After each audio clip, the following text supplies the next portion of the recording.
साथ खड़े रहेंगे। जिस दिन आपका साथ छोड़ दिए, समझ जाना कि ऊपर वाला ने हमें उठा लिया है।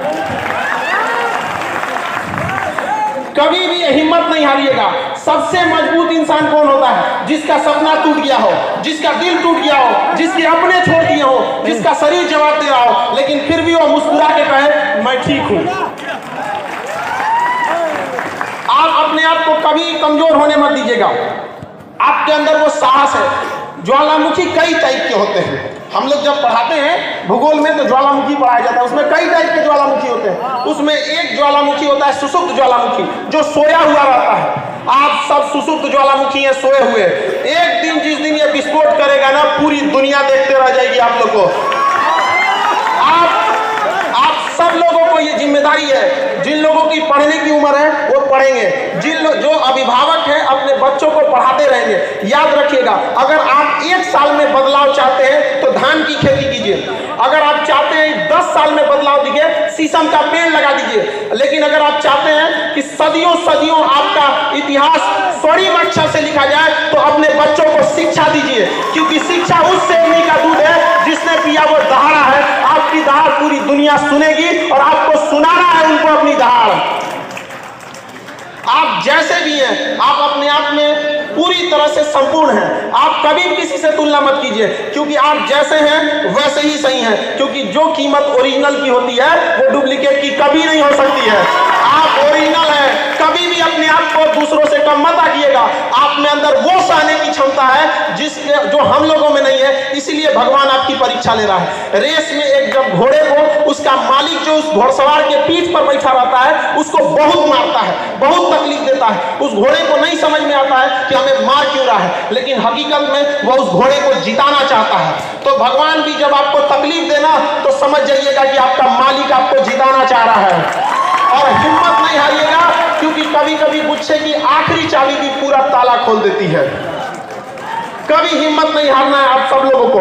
आप लोगों को अभी आप लोग की बातों को नहीं सुन रहा होगा, बहुत सारी समस्याओं को आप लोग सामना करते होंगे। उन सभी लोगों से कहिएगा अभी आप कांच हैं इसलिए चुभ रहे हैं, जिस दिन आईना बनेंगे पूरी दुनिया देखेगी आपको, और आप सब लोग को बनना है आईना। हमेशा हम लोग आपके साथ खड़े रहेंगे। अपने बच्चों को कभी भी पढ़ने से पीछे मत खींचिएगा। लोगों के अंदर एक भावना बैठ गई है कि दिव्यांग कुछ नहीं कर सकते। अरे एक बार मौका तो देके देखो इनको। पैरा ओलंपिक में सबसे ज्यादा भारत के लिए मेडल किसने लाया? दिव्यांगों ने लाया। आप इसको करके दिखाएंगे, ये आपका अधिकार है और इसे छीन लीजिए। दुनिया में अधिकार कभी मांगने से नहीं मिला है, इसे छीनना पड़ता है। चाहे आजादी हो या अधिकार, उसे छीनना पड़ेगा। आप उसे छीनिए, हम आपके साथ खड़े हैं यहाँ पर। आप सब लोग कभी भी निराश नहीं होइएगा। हमेशा इस ऐसे प्रोग्राम में, ऐसे जगहों पे जाते रहेंगे, अपने बच्चों को भेजते रहेंगे। आने वाली पीढ़ियों के लिए आप मिसाल बन के उभरिए, ताकि दुनिया देखे कि जिससे ऊपर वाले ने अन्याय किया उसने साबित कर दिया कि वो किसी से कम नहीं है। आप किसी से कम नहीं हैं। हमेशा इस चीज को याद रखिएगा, आप कभी भी किसी से कम नहीं हैं। दिव्यांग लोगों के साथ समस्या ये हो जाती है कि लोग उनसे जुड़ना नहीं चाहते हैं, समाज उससे कटा हुआ रहता है, इसलिए उनके अंदर ऐसी फीलिंग आ जाती है कि हम असहाय हैं। वो बेचारे लोग उनसे प्यार से नहीं बोल पाते हैं। तो आप लोग समाज के मुख्य धारा में जुड़िए। आप लोग को अपनी भाषा के थ्रू, अपनी समझदारी से उन लोगों को अपनी समस्याओं को समझाना है। भाषा का ज्ञान जिसको हो गया कि बोलना कैसे, ये बहुत बड़ी चीज हो जाती है। देखिए, हम 3 साल में सीख जाते हैं कि बोलना कैसे है, लेकिन जीवन भर लगा देते हैं ये सीखने में कि बोलना क्या है। याद रखिएगा, आपके अंदर ये आनी चाहिए। बेचारा हमारे पास जो दिव्यांग आते हैं पढ़ने के लिए, मेरा क्लास 5 तल्ला पर चढ़ता है और दिव्यांग लोग सीढ़ी लेकर उस 5 तल्ला पे चढ़ जाते हैं और हमसे पहले चढ़ जाते हैं। लोग कैसे कह दिए कि वो दिव्यांग है? दिव्यांग के कहने वालों को कहते हैं कि जिन्हें लगता है कि दिव्यांग कुछ नहीं कर सकते हैं, जिनकी आंखों में चुभते हैं, उन्हें अपना नेत्र दान कर देना चाहिए अगर वो आपकी कामयाबी नहीं देख सकते हैं। आपके अंदर वो साहस है, आप उसे कर सकते हैं। पहचानिए अपने अंदर की ताकत। बजरंगबली को भी नहीं पता था, लेकिन एक जामवंत ने बताया था कि नहीं बताया था? उसके बाद लंका लगा दिए थे कि नहीं लगा दिए थे? याद रखिए, आप लोग को भी अपनी ताकत को पहचानना पड़ेगा और अपनी बातों को किस तरह से रखना है, आराम से रखना है। देखिए, समाज में जब बारिश होती है तो हम सब बारिश नहीं रोक सकते हैं, हम छाता लगाते हैं। बारिश तो नहीं रुक सकता है। तो समाज अगर आप लोगों को स्वीकार नहीं कर रहा है तो अपनी बातों को सहजता से उन्हें पहुंचाइए कि हाँ हमारे साथ अन्याय हुआ है, अगर आप भी हमारा साथ नहीं देंगे तो हम मोहताज नहीं हैं, पढ़ लिख कर हम छीन लेंगे रोटी कपड़ा मकान, लेकिन हमको शिक्षा हर हाल में चाहिए और शिक्षा से कभी वंचित नहीं रहिएगा आप लोग। हाँ थोड़ा सा हम ये जरूर कहेंगे कि अपनी बातों को किस तरह से रखना है, इसको थोड़ा सा समझदारी से कि कैसे प्रभावी ढंग से रखा जा सकता है। लफ्ज़ों की हिफाजत, हमारी जुबान की हिफाजत अपने धन दौलत से ज़्यादा करनी चाहिए, क्योंकि जीभ ही एक ऐसी जगह है जहाँ पर अमृत और जहर दोनों रहता है। यही इसलिए इस व्यक्ति को हमेशा नियंत्रण रखना चाहिए। और शिक्षा में हर जगह पे अपने जहाँ पे भी लोग जुटे हैं, गांव में भी, अगर समाज आपको एक मुख्य धारा में नहीं जुड़ रहा है तो अपना ग्रुप बना के पढ़ाई कीजिए। हम लोग भी जब पढ़ते थे तो उतना पैसे नहीं थे हम लोग के पास, तो सैटरडे संडे के दिन जिनके पास किताबें रहती थी उनसे किताब लेके आते थे और 4-5 दोस्त मिलके एक एक चैप्टर को लिख देते थे।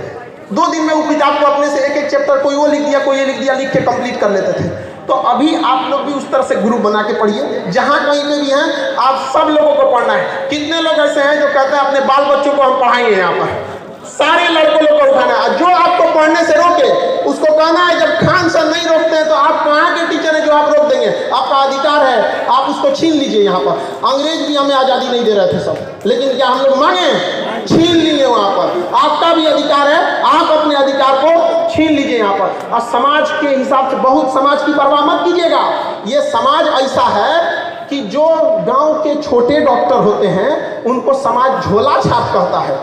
अरे इन समाज के लोगों को कहते हैं कि जिन्हें आप झोला छाप डॉक्टर कहते हैं ना, भारत के 80% मरीजों का इलाज वही करते हैं। ये अमीरों के लिए बने हैं जो बड़े बड़े अट्टालिकाओं में जो डॉक्टर बैठे रहते हैं। तो जब समाज उन लोगों को नहीं छोड़ा तो आपको क्या छोड़ेगा। लेकिन समाज की परवाह नहीं करना है। समाज क्या सोचेगी ये भी अगर हम ही लोग सोचने लगे तो फिर समाज क्या सोचेगा, है कि नहीं। हम उसको सोचने दीजिए, तुम जो सोचना है तुम सोचते रहो, हमें जो करना है हम करके दिखाएंगे। देखिए हमेशा जिंदगी एक रेस है। रेस चाहे घोड़े की हो, रेस चाहे गाड़ी की हो, चाहे रेस जिंदगी की हो, जीतेगा वही जो समय समय पर अपना गियर बदलते रहता है। तो गियर बदलते रहिएगा, जहां जरूरत 1 नंबर का 1 नंबर, अब प्रेम से ना मांगे तो टॉप गियर लगा कर रौंद देंगे, लेकिन आगे बढ़ने से कोई नहीं रोक सकता है। अगर रास्ते में गड्ढा आए तो छलांग लगाना सीखिए, छलांग लगाना सीखिए उसको, लेकिन कभी भी मंजिल से पीछे मत हटिए। यहाँ पर कभी भी किसी चीज को, जो विद्यार्थी हैं उन सबको यही कहना चाहिए कि किसी चीज को कल के लिए मत टालिए। जिसने कहा कल, दिन गया कल, जिसने कहा परसों, बीत गए बरसों, जिसने कहा आज, उसी ने किया राज। आज से आप सब लोगों को आगे बढ़ते रहना है। और शिक्षा, कभी गरीबी वगैरह आपका रास्ता नहीं रोक सकती है। जब हम पटना आए थे तो हमारे पास बहुत सारा विडम्बनाएं हुई, मेरे साथ भी कई लोगों ने छल कपट भी किया यहाँ पर। तो मेरे पास केवल 40 रुपए बचे थे। तो जब 40 रुपए लेकर खान सर बन सकते हैं तो आप में से भी कोई बैठा है जो नेक्स्ट खान सर बनेगा। यहाँ पर अपना हिम्मत कभी नहीं हारते रहना है। हम एक चीज जरूर कहना चाहेंगे कि हम आप लोगों से एक पहली बार ये बात हम सबके सामने रखने जा रहे हैं। हमारी दिली इच्छा है, हमारी हार्दिक इच्छा है कि चंद्रमा पर पांव अगर किसी दिव्यांग का पड़े तो वह भारत से गया हो दिव्यांग। क्या यह मेरा सपना पूरा होगा कि नहीं होगा? बिल्कुल पूरा होगा। पूरी दुनिया देखेगी कि अगर चंद्रमा पर पहला दिव्यांग का पांव पड़ा तो कहां से गया था? भारत से गया। इसलिए आप लोग को हमेशा निरंतर आगे बढ़ते रहना है। कभी भी याद रखेंगे, किसी के सामने बहुत ज्यादा हाथ भी फैलाने की जरूरत नहीं है। किसी को इतना भाव मत दो कि आपको रद्दी का भाव समझने लगे। आप में किसी की कमी है, अधिकार छीनना पड़ेगा। और हम यहाँ जरूर सरकार से भी एक बात मांग करना चाहेंगे कि अब तक महिला आयोग है, SC/ST आयोग है, अल्पसंख्यक आयोग है, दिव्यांग आयोग कब बनेगा? दिव्यांग अपनी बात कहाँ करेंगे? किसके पास कहेंगे? दिव्यांग आयोग होना चाहिए कि नहीं होना चाहिए? दिव्यांगों में क्या कमी है? जब वो पैरा ओलंपिक में ओलंपिक से ज्यादा मेडल ला सकते हैं तो वो सकते हैं। तो इसके लिए भी दिव्यांग आयोग होना चाहिए। हम यहाँ जरूर एक चीज याद दिलाना चाहेंगे, संविधान में लिखा गया है कि अनुच्छेद 331 में और अनुच्छेद 333 में 331 में लिखा गया है कि संसद में कम से कम 2 एंग्लो इंडियन रहेंगे, और 333 में लिखा गया है कि विधानसभा में 1 एंग्लो इंडियन रहेंगे। एंग्लो इंडियन जानते हैं किसे कहा जाता है? जब देश गुलाम था तो उनके जो बाल बच्चे हुए अंग्रेजों के, यूरोपियों के, जब अंग्रेज चले गए तो उनके अधिकार के लिए लोकसभा में 2 सीटें हैं और विधानसभा में 1 सीटें हैं। अब वो सीट खत्म की जा रही है, लेकिन वो सीट आप बताइए कि वो दिव्यांगों को दिया जाना चाहिए कि नहीं देना चाहिए? देना चाहिए। इसके लिए आवाज आपको उठाना पड़ेगा। जब तक आप आवाज वहां जाके नहीं उठाएंगे कोई नहीं सुनने वाला है। हम लोग आवाज उठाए थे तो 12 को FIR ठोक दिया लड़कों के आवाज उठाने के लिए, लेकिन उनको क्या पता है कि जो FIR कर रहे लोग कि वो लोग आग को, सोना को आग से डरा रहे हैं कि तुमको जला देंगे। अरे कौन चीज जलेगा? सोना को तुम आग से जलाएगा? जलेगा कभी? तो आप लोग को भी ये अधिकार होना चाहिए। आग है आप, ज्वालामुखी है, अपने आप को पहचानिए, ये आपका मांग है, ये हम भी कहना चाहिए। क्योंकि समय का अभाव है इसलिए हम सब समझते हैं कि थोड़ा समय का अभाव है, लेकिन हम आप साफ से एक बात कहना चाहता हूं, जल रही है पीर पर्वत सी पिघलनी चाहिए, इस हिमालय से भी ये गंगा निकलनी चाहिए। आज ये दीवार कागज की तरह हिलने लगी है, शर्त ये है कि बुनियाद हिलनी चाहिए। हर गली में, हर सड़क पर, हर नगर में, हर गांव में हाथ लहराते हुए हर लाश चलनी चाहिए। सिर्फ हंगामा खड़ा करना हमारा मकसद नहीं, सारी कोशिश ये है कि सूरत बदलनी चाहिए। मेरे सीने में ना सही, तेरे सीने में ही सही, हो कहीं भी आग, लेकिन आग जलनी चाहिए। आप सब अपनी आवाज को बुलंद करेंगे, भारत माता की जय, भारत माता की जय। इन शब्दों के साथ हम अपनी वाणी को आज विराम देते हैं। हमारा सौभाग्य रहा जो हम आपके साथ आए। हम आप सबको कहते हैं कि जिस बच्चे को पढ़ना होगा आप भेजिएगा खान सर के पास, उसको हम पढ़ाएंगे, और जो नहीं पढ़ाने दे आप लोग को बोलिएगा हम आके लड़ेंगे उसके लिए। कैसे नहीं पढ़ेगा आपका? आपका जन्मसिद्ध अधिकार है और आप इसे छीन के लीजिएगा। इन्हीं शब्दों के साथ हम अपनी बारी को विराम देते हैं। आप सभी लोग को होली की ढेर सारी शुभकामनाएं। बहुत बहुत